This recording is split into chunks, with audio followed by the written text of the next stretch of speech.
You know, from experience of going into schools as a consultant up and down the country, one of the key things is this: is access to the information as well. So, you know, having worked with Edexcel for over 10 years, you know, like in various different capacities as a consultant, it's been really interesting because I've sort of been able to see it from both sides. So my teaching and learning perspective, I've observed so many lessons in so many different schools and helped so many maths departments.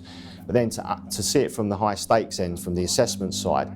And what's interesting is, although there's lots of materials out there, lots of maths departments, and there's just not the access to the knowledge in terms of assessment objective and cognitive load. That's just not commonly put out there in the same way as like a mark scheme would be, for instance. So a lot of these lines of inquiries that I want us to explore through the data analytics package, they're just not easily accessible to you know, a standard maths department out there.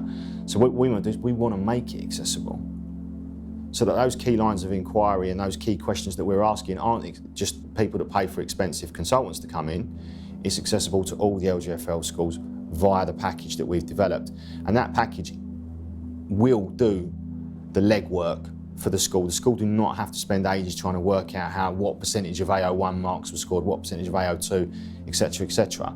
But in addition to that, what you have is you have Graham Cummings' knowledge of how each question that goes in has performed over time. So you'll know if your cohort is performing, you know, better or worse than cohorts historically. And that's interesting to know, because the way comparative outcomes work for high stakes assessments, it will give you a good gauge as to where you're going to come in.